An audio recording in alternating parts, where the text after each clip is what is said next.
अस्सलाम वालेकुम dear students. आज हमारे पास टॉपिक है electric field intensity. Already previous topic में हमने electric field intensity due to a point charge हमने रिलेशन देखे थे, वहाँ पे डायमेंशन उसकी देखी थी, उसकी नेचर भी हमने देखी थी। आज हम लोग कुछ ट्रिकी एमसीक्यूज जैसे वो आपको देते होते हैं एमडी टेस्ट वगैरह में, न्यूमेरिकल टाइप्स क्वेश्चन, उनको सॉल्व कैसे करना है वो हम लोग यहाँ पे जितने भी जिस तरह के भी क्वेश्चन आ सकते हैं उनको देखेंगे। So let's start our topic, that is how to solve the tricky MCQs regarding with the electric field intensity. Students, हमने पिछले लेक्चर में देखा था जो इलेक्ट्रिक फील्ड इंटेंसिटी होती है वो आपके पास क्या होती है, force per unit test charge. Electric field intensity is a vector quantity और इसकी फोर्स हमेशा क्या होती है, along the direction of the force. और अगर आपने देखा था तो इसकी यूनिट क्या होती है, न्यूटन पर कूलम, और आप लोग लिखते होते हो वोल्ट पर मीटर। दूसरी इसकी जो रिलेशन हमने लिखी थी electric field intensity due to point charge, मैं यहां पे लिख रहा हूं ड्यू टू पॉइंट चार्ज। ये वैल्यू क्या आ रही थी, ये तो आ रही थी के क्यू डिवाइडेड बाय आपके पास क्या आ रहा था, आर स्क्वायर। यहां से आपको लग रहा है कि जो इलेक्ट्रिक फील्ड इंटेंसिटी है वो किस किस पे डिपेंड हो रही है। देखिए अगर यहां पे देखें तो जो डिपेंडेंस है इलेक्ट्रिक फील्ड इंटेंसिटी की, dependence of electric field intensity, number A आपके पास इलेक्ट्रिक फील्ड इंटेंसिटी डिपेंड कर रही है मैग्नीट्यूड ऑफ चार्ज के ऊपर। और ये वो चार्ज है जिस चार्ज की आप लोग फील्ड देख रहे होते हैं, जिसकी इफेक्टिव फील्ड है, सोर्स चार्ज आप लोग कंसीडर कर लें। लेट करेंगे यहाँ पे आपके पास एक चार्ज है क्यू बड़ी मैग्नीट्यूड का और यहाँ पे कोई दूसरा चार्ज है। अब इसकी फील्ड को आप लोग चेक करना चाह रहे हो तो ये मैग्नीट्यूड जिसकी ज्यादा होगी उसी के ऊपर डिपेंड करेगी इलेक्ट्रिक फील्ड इंटेंसिटी। इसका मतलब है अगर ये आपके पास पहले 1 कूलम का है और आपने इसको रिप्लेस कर दिया 2 कूलम से, तो जो 2 कूलम वाला आपके पास चार्ज होगा उसकी इलेक्ट्रिक फील्ड क्या हो जाएगी, ज्यादा हो जाएगी। तो आप लोग लिख सकते हैं electric field of the 2 coulomb of the charge is greater as compare to the electric field of the 1 coulomb of the charge. तो जितना जितना चार्ज आप लोग ज्यादा करेंगे इलेक्ट्रिक फील्ड भी क्या हो जाएगी, ज्यादा हो जाएगी। यार कॉमन सेंस की बात है, चार्ज को बड़ा करने से वो ज्यादा अट्रैक्ट करेगा किसी दूसरे आने वाले चार्ज को या रिपेल करेगा। दूसरा इस रिलेशन से देखें, ये किस पे डिपेंड कर रही है, electric field intensity is inversely related to the square of the distance between these two charge. इनके दरमियान अगर r डिस्टेंस है तो अगर r आप लोग कम करेंगे तो आपको खुद पता है जैसे जैसे आप लोग इसके करीब आ रहे हो इसकी फील्ड इस पे ज्यादा लगेगी। तो आप एक बड़े चार्ज के करीब जा रहे हैं ना, ये लेट्स सपोज करिए मेरे पास एक बड़ा चार्ज है और मैं एक छोटे से चार्ज को इसके करीब ला रहा हूं, तो जैसे जैसे मैं करीब आ रहा हूं इस छोटे चार्ज पे ये वाला ज्यादा इंटेंसिटी लगाएगा। इंटेंसिटी मतलब इसको अट्रैक्ट करेगा, ये रिपेल करेगा। तो ये भी एक कॉमन सी बात है। रेडियस और डिस्टेंस बिटवीन द चार्जेस कम होने से इंटेंसिटी मतलब फोर्स आपकी ज्यादा लगेगी। तो जब फोर्स ज्यादा लगेगी तो इंटेंसिटी भी क्या हो जाएगी, ज्यादा हो जाएगी। And always depends upon number C, ये डिपेंड्स करती है मीडियम के ऊपर। क्योंकि अगर आप लोग ऊपर रिलेशन को देखें तो इस रिलेशन को आप लोग ऐसे भी लिख सकते हैं, electric field intensity due to point charge equal to 1/4 pi epsilon naught into q divided by आपके पास क्या है, r स्क्वायर। यहां पे आपने बहुत बार पढ़ा हुआ है, प्रीवियस टॉपिक के अंदर भी आपने देखा था। एप्सिलॉन नॉट आपके पास क्या है, ये परमिटिविटी है फ्री स्पेस की, where epsilon naught is permittivity of free space और वैक्यूम। अब फ्री स्पेस की परमिटिविटी की वैल्यू भी आपने रखी हुई थी, वो क्या थी, 8.85 into 10⁻⁻12 कूलम स्क्वायर पर न्यूटन मीटर स्क्वायर, जो भी आपने कूलम लॉ में देखी। मतलब ये वो मिनिमम वैल्यू है जो अपनी फील्ड को अलाउ करती है कि वो बाहर से आने वाली फोर्स को रेजिस्ट करे। यहां पे इसके क्या मतलब है, यहां पे मतलब है कि आप लोग इसको लेंगे रेफरेंस, हमने ऑलरेडी ये डिस्कशन की हुई है। आप इस परमिटिविटी को क्या लेंगे, रेफरेंस लेंगे। और परमिटिविटी का मतलब नहीं होता यहां पे कि वो फील्ड को या फोर्स को परमिट करती है। परमिटिविटी अपनी फील्ड को वो परमिट करेगी कि बाहर से आने वाली फोर्स को रेजिस्ट करे। कितनी रेजिस्टेंस, तो रेजिस्टेंस का मतलब है फोर्स रिड्यूस हो जाएगी। इसका मतलब है जब आपने फ्री स्पेस रखी हुई है तो फ्री स्पेस के लिहाज में जो आपके पास इलेक्ट्रिक फील्ड इंटेंसिटी है थ्रू वैक्यूम, ये आपके पास सबसे ग्रेटर हो जाएगी। बस ये चीज आपने याद रखनी है।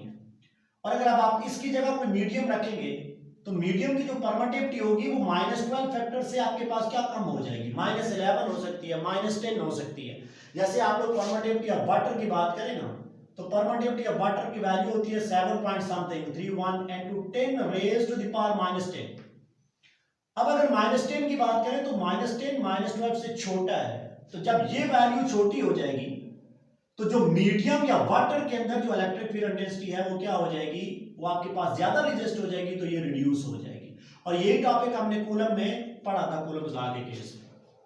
अगर आप अब दो चार्जेस के दरमियान आप लोग मीडियम को इंसर्ट करें ना, लेट्स सपोज करें यहाँ पे दो चार्जेस हैं, उनके दरमियान आप लोग किसी मीडियम को इंसर्ट कर रहे हैं और इस मीडियम का जो डाइलेक्ट्रिक है वो ई आर है, तो अब आप लोगों का ये रिलेशन कैसे बनेगा, आपने ऑलरेडी पढ़ा हुआ है, E equal to 1/4 pi epsilon naught into relative permittivity, और यहाँ पे आ जाएगा Q divided by R square.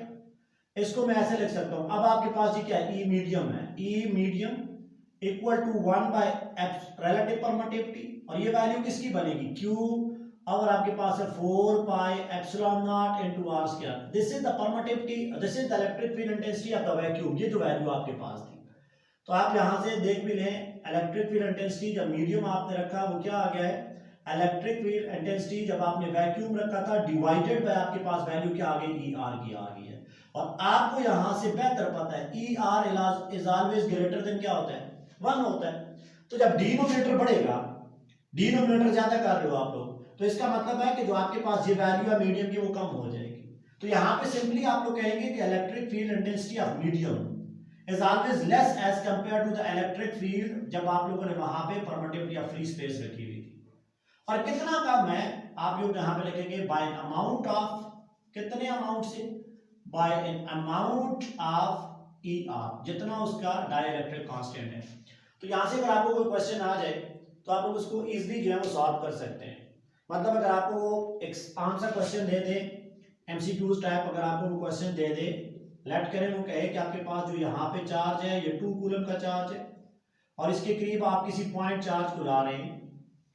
अब अगर यहाँ पे आप लोग देखें कि दरमियान वो कहेगा, सपोज करें जो आर आपके पास है वो 2 सेंटीमीटर है, 2 मीटर है, जो भी आपके पास वो वैल्यू दे, वो कोई भी यूनिट यूज कर सकता है। अब अगर यहाँ पे आप लोग देखें वो कहेगा इस केस के अंदर अगर इलेक्ट्रिक फील्ड इंटेंसिटी, क्योंकि यहाँ पे तो आपने वो एप्सिलॉन नॉट की वैल्यू ली हुई है, वो कहेगा इलेक्ट्रिक फील्ड इंटेंसिटी अगर लेट्स सपोज है, लेट्स सपोज मैं कह रहा हूं, आप कैलकुलेट कर लेंगे। यहां पे आपके पास है ये इलेक्ट्रिक फील्ड इंटेंसिटी 2 न्यूटन पर कूलम की। तो जब आप लोग यहां पे मीडियम रखेंगे ना, यहां पे आपने मीडियम को इंसर्ट कर दिया, तो मीडियम को इंसर्ट करने के लिए ये जो वैल्यू गिवन करेगा आप कैलकुलेट कर लें। मैंने अप्रोक्सीमेटली राउंड अबाउट वैसे एक अपनी तरफ से वैल्यू लिखी है, लेकिन जब आप लोग मीडियम यहाँ पे रखेंगे तो ये जो वैल्यू हो जाएगी मीडियम की, ये लेस देन आपके पास 2 हो जाएगी। बस ये आपके पास एक सिंपल सा सेंस है कि जब भी आप लोगों ने मीडियम रखना है तो मीडियम के अंदर जो इलेक्ट्रिक फील्ड इंटेंसिटी है या कूलम फोर्स है वो रिड्यूस हो जाती है, उतने टाइम रिड्यूस हो जाती है जितने टाइम आपके पास रिलेटिव परमिटिविटी या रिलेटिव या डाइलेक्ट्रिक कांस्टेंट है। अब हम लोग जाते हैं नेक्स्ट जो हमारे पास टॉपिक है, अब उनको देखें हमारे पास जो क्वेश्चन है वो किस तरीके से आते होते हैं। सबसे पहला जो हमारे पास पोर्शन है वो है सुपरपोजिशन प्रिंसिपल का। ऑलरेडी हमने सुपरपोजिशन प्रिंसिपल कूलम्स लॉ के केस में पढ़ा हुआ है, तो शॉर्टली यहाँ पे आप लोग देख लें इसको। ये वही सुपरपोजिशन प्रिंसिपल है जो कूलम्स लॉ में पिछली वीडियो में आपने देखा हुआ है, मैं लिंक सेंड कर दूंगा, वहां से आप लोग देख भी सकेंगे। लेट करें आप लोग यहाँ पे आपके पास है चार्ज Q1, यहाँ पे चार्ज है -Q2 और यहाँ पे कोई चार्ज है Q3। वो कहेगा लेट करें ये पॉइंट P है, इस पॉइंट P के ऊपर नेट इलेक्ट्रिक फील्ड बता दे कितनी है। पॉइंट P के ऊपर इसको प्लस कर लेते हैं, ये कर लें, इस पॉइंट P के ऊपर net electric field because of all these 3 charges कितनी है। तो ये चीज करने के लिए आप लोग एक बात याद रखें, मैंने अभी भी आपको कहा है कि जो E की रिलेशन है वो क्या है, KQ divided by R square, ये स्केलर फॉर्म में है। मतलब ये रिलेशन किस में है, ये आपके पास है स्केलर फॉर्म, और स्केलर फॉर्म आप लोग विदाउट साइन यूज करेंगे, विदाउट साइन आप लोग क्या करोगे, यूज करोगे। यार अगर फोर्स और इलेक्ट्रिक फील्ड इंटेंसिटी की बात की जाए ना तो उसकी डायरेक्शन हमें बता देगी कि टुवर्ड द चार्ज है, अवे फ्रॉम द चार्ज है। अब अगर आप इसको सॉल्व करने जाए तो पॉइंट P पे ये पॉजिटिव चार्ज है, पॉजिटिव चार्ज की फील्ड लाइंस रेडियली आउटवर्ड होती है, तो इसकी वजह से जो फील्ड लाइंस आएगी वो आउटवर्ड होगी, इसकी डायरेक्शन कुछ आउटवर्ड होगी। इस -Q2 जो है, -Q2 की हमेशा फील्ड की डायरेक्शन किधर हो जाएगी, इनवर्ड हो जाएगी, क्योंकि ये नेगेटिव है और नेगेटिव में फील्ड इनवर्ड होती है। और Q3 की वजह से ये फील्ड किधर आ जाएगी, ये आउटवर्ड हो जाएगी, क्योंकि ये पॉजिटिव चार्ज है, तो पॉजिटिव चार्ज की फील्ड किधर होती है, आउटवर्ड। अब अगर आप लोग इस पॉइंट P को देखें ना, समझ लें पॉइंट B ब्लॉक है, इस ब्लॉक के ऊपर लगने वाली हर जो आपके पास इलेक्ट्रिक फील्ड इंटेंसिटी है उनको आप लोग ऐड कर रहे हैं। Vector sum of all the other electric field intensity due to all the charges. तो यहां पे अगर मैं इसको सॉल्व करूं तो आप लोग कैसे लिखेंगे, E at point P net electric field वो क्या हो जाएगी, E because of the charge Q1 plus आपके पास क्या हो जाएगा, E because of the charge क्या है Q2, मैंने यहां पे वर्ड लिखा है प्लस, देख रहे हैं विदाउट साइन, प्लस आपके पास क्या हो जाएगा E because of the charge क्या हो जाएगा Q3। So this is your superposition principle. ये आपके पास कोई भी सुपरपोजिशन प्रिंसिपल है और आप इसको इजीली फाइंड आउट कर सकते हैं। और अगर वो यहाँ पे R की वैल्यू दे रहा है और K की वैल्यू आपको पता है, Q1 को कहेगा 1 कूलम है, 2 कूलम है, ये 3 कूलम है, तो आप लोग यहाँ पे इसकी वैल्यू K/R² से वैल्यू फाइंड आउट कर सकते हैं। तो ये आसान सा टॉपिक है, आप इसको इजीली जो है वो कवर कर सकते हैं। अब हम लोग देखते हैं जो हमारे पास इंपॉर्टेंट जो टॉपिक है उस पोर्शन को आप लोग कवर कर लें। इसमें बाद दफा आपके पास पॉलीगॉन टाइप क्वेश्चन भी आपको वो देगा। लेट्स सपोज करें ये आपके पास एक ट्राइंगल है, ये वर्टेक्स ए है, ये वर्टेक्स बी है, ये वर्टेक्स सी है, तो किसी एक वर्टेक्स पे पूछेगा कि ई नेट की वैल्यू बता दे। तो ये वही बिल्कुल सेम आपके पास रूल है जो हमने कूलम्स लॉ में पढ़ा हुआ है। तो आप काइंडली वो कूलम्स लॉ की वीडियो देख लें, जहाँ पे हमने पूरा डिटेल में हमने डिस्कशन की हुई है कि सुपरपोजिशन प्रिंसिपल आपका कैसे लगेगा। और अगर आपके पास यहाँ पे वो वैल्यू दे दे स्क्वायर के ऊपर, तो स्क्वायर में भी हमने सुपरपोजिशन प्रिंसिपल वहां पे लगाया हुआ है। तो थोड़ा सा आप उसको देख लें, ये वही बिल्कुल वही आपके पास प्रोसेस हो जाएगा। अब हम लोग जो आते हैं वो है हमारे पास एक ऐसा क्वेश्चन, लेट करें यहां पे आपके पास है Q1 और वो कह रहा है कि ये जो Q1 है ये 1 कूलम का है, और यहां पे आपके पास है कोई एक और चार्ज है Q2। ये Q1 जो है इसकी मैग्नीट्यूड आप लोग ले लें कैपिटल Q और इसकी मैग्नीट्यूड आप लोग ले लें कैपिटल Q। ये आपके पास है 4 कूलम का, और वो कह रहा है इनके दरमियान जो डिस्टेंस है, जो लेंथ है, वो आपके पास क्या है, लेट करें वो रिप्रेजेंट होती है L से। अब वो क्या करेगा, अब उसने ये क्वेश्चन करना है एट व्हाट पॉइंट, किस पॉइंट के ऊपर electric field is 0 on line joining the centre, on line joining the centre of charges. तो ये भी आपके पास वही क्वेश्चन है जो हमने कूलम्स लॉ में इक्विलिब्रियम वाला किया था। वहां पे सिर्फ हमने चार्ज रखा था कि किस चार्ज के ऊपर फोर्स 0 हो जाएगी। तो यहाँ पे एक चीज आपने ज़हन में याद रखनी है, जो कूलम फोर्स एग्जिस्ट होती है वो हमेशा किधर होती है, वो तो लाइन जॉइनिंग द सेंटर में होगी, बिल्कुल ऐसे बिटवीन द चार्जेस आपके पास जो डिस्टेंस है वो है L। अब आप लोग ये चीज देखें, ये भी चार्ज पॉजिटिव है और ये भी चार्ज क्या है, पॉजिटिव। ये दोनों कौन से चार्जेस है, ये दोनों लाइक चार्जेस है। अगर ये दोनों लाइक चार्जेस है तो आपको पता है इसकी वजह से जो इलेक्ट्रिक फील्ड है वो किधर होगी, आउटवर्ड, या पॉजिटिव की वजह से आउटवर्ड ही होगी। और ये भी पॉजिटिव है तो उसकी वजह से इलेक्ट्रिक फील्ड किधर हो जाएगी, आउटवर्ड। और अगर आप लोग बाहर देखें तो उसकी वजह से इलेक्ट्रिक फील्ड भी आउटवर्ड है और इसकी भी इलेक्ट्रिक फील्ड आउटवर्ड है। अब ये देखिए, ये दोनों डायरेक्शन इसकी क्या है, ये अपोजिट है, एक उधर जा रही है और किधर जा रही है। इसका मतलब है इलेक्ट्रिक फील्ड इंटेंसिटी दरमियान में कहीं एक दूसरे के इफेक्ट को कैंसिल कर देंगे। यार एक फील्ड उधर जा रही है और एक फील्ड वहां से इधर आ रही है, तो दरमियान में इलेक्ट्रिक फील्ड इंटेंसिटी क्या हो जाएगी, इलेक्ट्रिक फील्ड इंटेंसिटी हो जाएगी 0। अब इसके लिए आपने सबसे पहले कंसेप्ट देखना है, हमने ऑलरेडी ये कूलम्स लॉ में किया हुआ है कंसेप्ट, जी बिल्कुल, ट्रिक्स भी वहां पे आपने की हुई है। अब अगर यहां पे आप लोग देखें, जब लाइक चार्जेस होंगे, चार्जेस आपके क्या हैं यार, चार्जेस आपके पास है लाइक चार्जेस। तो लाइक चार्जेस के लिए जो E आपके पास 0 होगी वो हमेशा किधर होगी, बिटवीन। लाइक चार्जेस के लिए E किधर 0 हो जाएगी, बिटवीन हो जाएगी। और कहां पे हो जाएगी,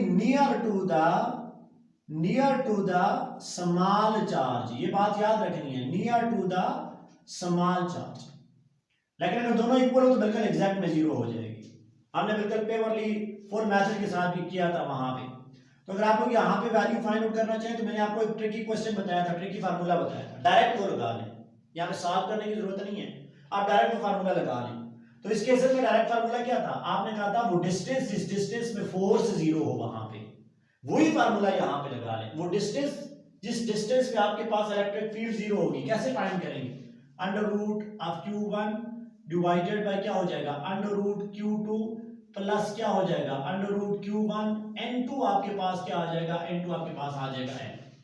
डायरेक्ट ये फार्मूला है, लेकिन याद रखें ये प्लस तभी लगेगा जब आपके पास क्या है, लाइक चार्जेस, ये फार्मूला किसके लिए है, ये फार्मूला है लाइक चार्जेस के लिए, और जो Q1 है वो हमेशा कौन सा चार्ज होगा यार, वो स्मॉल चार्ज होगा। तो फार्मूला अगर यहाँ पे लगाएं x equal to under root Q1, under root Q1 1 का अंडर रूट क्या हो जाएगा, ये तो 1 हो जाएगा, अंडर रूट Q2 4 है तो ये हो जाएगा 2 प्लस 1, और यहाँ पे वैल्यू क्या हो जाएगी L, तो वैल्यू आ जाएगी L/3। किसी भी डिस्टेंस L/3 पे स्मॉल चार्ज के करीब जब डिस्टेंस L/3 टाइम हो जाएगा वहां पे इलेक्ट्रिक फील्ड इंटेंसिटी क्या हो जाएगी, जीरो हो जाएगी।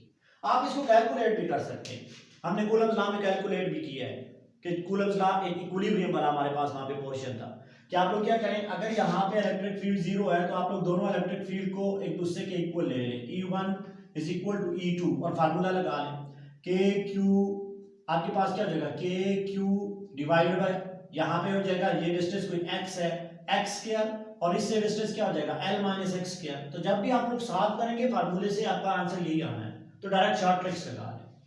और दूसरी चीज आपने जो शॉर्ट ट्रिक्स लिखनी है, अगर ये चार्ज आपके अनलाइक चार्ज है, स्टूडेंट्स याद रखें चार्ज क्या है, अनलाइक चार्ज है, तो यहाँ प्लस की जगह क्या आ जाएगा, प्लस की जगह माइनस आ जाएगा। मिसाल के तौर पर वो कह रहा है, सपोज करें जो पहला चार्ज है वो आपके पास है 4 कूलम का और दूसरा -16 कूलम का। अब अगर आप लोग देखें कहां पे इलेक्ट्रिक फील्ड इंटेंसिटी जीरो होगी, अब electric field intensity between zero नहीं होने वाली यार, देखिए ना बिटवीन कैसे जीरो हो सकती है, इसकी वजह से फील्ड आउटवर्ड और इसकी वजह से फील्ड इनवर्ड, तो दोनों की डायरेक्शन तो सेम है। अब अगर अनलाइक चार्जेस हैं तो फील्ड जीरो किधर होगी, फील्ड जीरो होगी आउटसाइड, हमने लिखा हुआ है लाइक चार्जेस के लिए ई बिटवीन जीरो होगी, और अगर आपके पास ये चार्जेस हैं अनलाइक, यहां पे लिख लें ये चार्जेस अगर आपके पास है अनलाइक तो ये आपके पास किधर जीरो होगी, ये होगी आउटसाइड द चार्जेस, और किसके करीब, again near to the small charge. मेरी बात की समझ आई है कंसेप्ट की, लाइक चार्जेस के लिए field between the charges zero near to the small charge, और अनलाइक चार्जेस के लिए field outside the charge zero और again near to the small charge. बस ये कंसेप्ट आपने याद रखना है, क्योंकि जब आप बड़े चार्ज से दूर जा रहे हैं उसकी फील्ड ऑलरेडी कमजोर हो रही है, और छोटे चार्ज के करीब उसकी रेसिप्रोकल में आपके पास फील्ड थोड़ी सी स्ट्रांग होगी, तो दोनों एक दूसरे के इफेक्ट को कैंसिल कर लेंगे।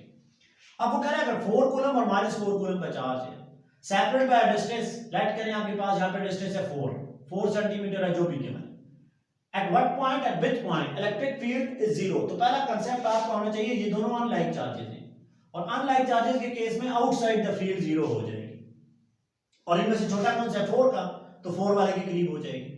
लेकिन अब आप लोग यहां पे याद रखें कि फार्मूला आपने लगाना माइनस वाला, तो डिस्टेंस फाइंड करने के लिए आपको क्या करें, माइनस वाला फार्मूला लगाएं। देखिए मैं माइनस वाला फार्मूला लगा रहा हूं, तो x हमने डिस्टेंस फाइंड करना है। अब अगर आप सॉल्व करेंगे तो ये कहीं हो जाएगा x, ये हो जाएगा, तो ये हो जाएगा l प्लस x, इसके लिए उसके लिए सॉरी इसके लिए x और उसके लिए क्या हो जाएगा l plus x equal to under root Q1, under root Q1 is 4, तो 4 का अंडर रूट लें तो क्या आ जाएगा 2, अंडर रूट Q2 16 का साइन नहीं रखना आपने, 16 का अगर आप लोग अंडर रूट लें तो ये आ रहा है 4 माइनस 2, क्योंकि आपके पास ऑलरेडी Q1 जो है वो अंडर रूट 4 है, और लेंथ की वैल्यू क्या है, ये 4 है, तो ये वैल्यू आ जाएगी 2 और 4 माइनस 2 एंड 2 आपके पास क्या हो जाएगा 4, तो ये वैल्यू आपके पास आ जाएगी 4 centimetre near to the small charge. So this is a trick to find out electric field intensity on line joining the centre of the charges. तो आप लोगों ने एक ट्रिक याद करनी है, if the charges are like electric field intensity will be zero between the charges and near to the small charge, और अगर आपके पास दोनों जीरो इक्वल है तो आपकी बिल्कुल मिड में क्या हो जाएगी, जीरो हो जाएगी। तो इस चीज को आप लोगों ने देख लेना है कि आपके पास इलेक्ट्रिक फील्ड इंटेंसिटी है, जैसे फार्मूला देख लें, जो भी मैग्नीट्यूड ऑफ चार्ज गिवन है आप लोग उसको वहां पे इंसर्ट करें, आपके पास डिस्टेंस आपको मिल जाएगा जहां पे इलेक्ट्रिक फील्ड इंटेंसिटी आपके पास जीरो हो जाएगी। ये बिल्कुल वही टॉपिक है जो आपने कूलम्स लॉ में किया था, आप वहीं पे कूलम्स लॉ को देख लें और भी बेहतरीन तरीके से आपको समझ आ जाएगी। उम्मीद है यहाँ से भी आपको समझ आई है, थोड़ा सा इस पर प्रैक्टिस करें। Thank you, Allah Hafiz.